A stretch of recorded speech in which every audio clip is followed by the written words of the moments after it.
My husband is a science rapper. Yes, he literally raps about things like evolution and climate change and other nerdy subjects. And he does it around the world. And a few years ago, he got invited to perform at the Sydney Opera House. So, of course, I am coming along for that gig. And while we're there, we decide to visit Taronga Zoo in Sydney Harbor, me, my husband, and our 6-month-old daughter.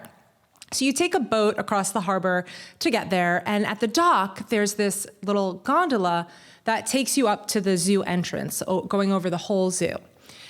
Now, I'm extremely claustrophobic, and I have a fear of heights. But my husband really wants to go on the gondola.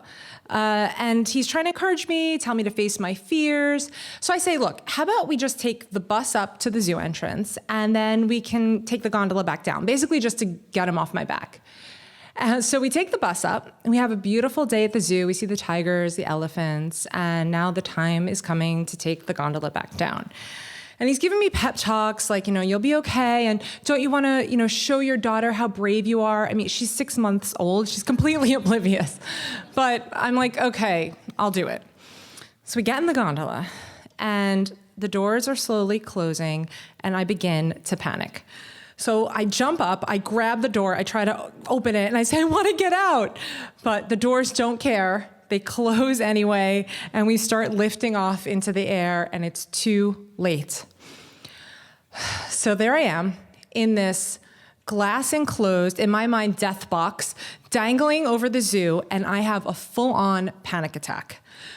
And now I know what a panic attack is logically. I have a PhD in neuroscience and psychology, so I know from a scientific perspective what's happening in my brain, what's happening in my physiology, and I know that it can only last for about 15 minutes, so it will pass.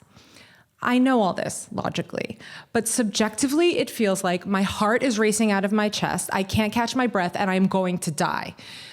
Now, this whole ride is like about 3 minutes, but yeah, I know. But for me, it feels like an absolute eternity of just sheer terror. And when we finally get to the end, I get off and I'm still hyperventilating. And the zoo employee comes up to me, gives me a glass of water, is trying to calm me down. And my husband's like completely unconcerned. He's just playing with our daughter. He's like, proud I faced my fears, even though I feel like I'm dying. And a few hours later, now we're back at the hotel, and my heart is still racing, and I still can't catch my breath. And I'm thinking, something is wrong. And he's saying, oh, it's just all in your head. And I say, no, I'm taking myself to the hospital.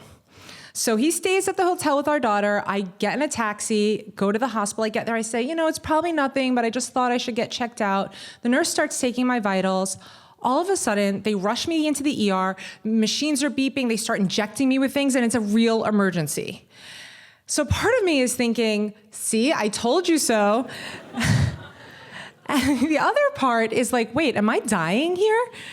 And what it turns out is that my heart was actually in what's called atrial fibrillation, and it's beating irregularly and very fast at well over 200 beats a minute, which is very dangerous. So they say I have to stay in the ER overnight. About 6 a.m, they wake me up, they start injecting me with more things to try to normalize my heart rate, and nothing is working.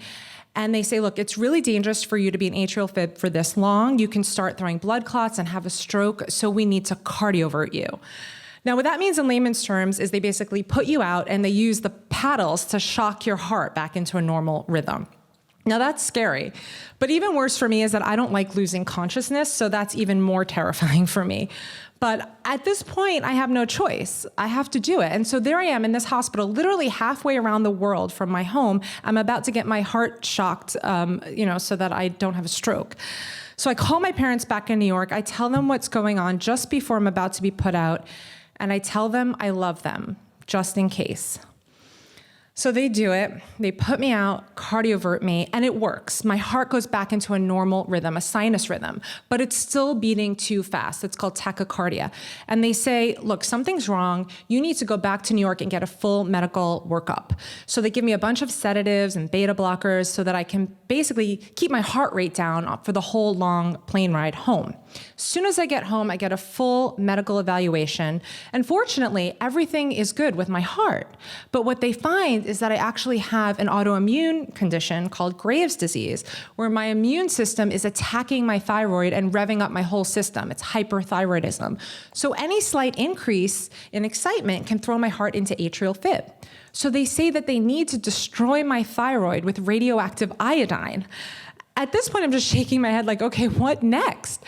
And they say I have to take this radioactive pill. I can't hold or be near my daughter for a week because of the radiation, and that I have to take a synthetic thyroid hormone pill every day for the rest of my life. But at least there's a treatment, so I'm relieved, and I, of course, do it. And my husband at this point, looking on the bright side, is like, well, it's a good thing I got you into that gondola because we never would have discovered your Graves' disease. So yeah, okay, I'll give him that. He was accidentally very helpful. And shortly after that experience, I decided I didn't just want to study people's brains in the lab for research. I actually also wanted to treat individual patients with cognitive behavioral therapy, including exposure therapy, where you gradually expose someone to something that triggers negative emotions until over time they habituate and the triggers are less explosive. But it's a gradual process with baby steps. It's called systematic desensitization. You don't, do it all at once. That's called flooding. And that can actually backfire. For example, I wouldn't trap a claustrophobic person in a glass jar dangling 100 feet in the air above a tiger pit. The thing to keep in mind is you are your brain. And you can know what's going on in your body, but knowing is not enough. You need to gradually and repeatedly change your body and your brain little by little. So a few years have passed since what we now refer to as the gondola incident. And my baby girl just fearlessly got on the bus for her first day of kindergarten. And we now have a 22-month-old son. So I guess you can say I forgave my husband. He still encourages me to face my fears, but now he just does it in much smaller doses. Thank you.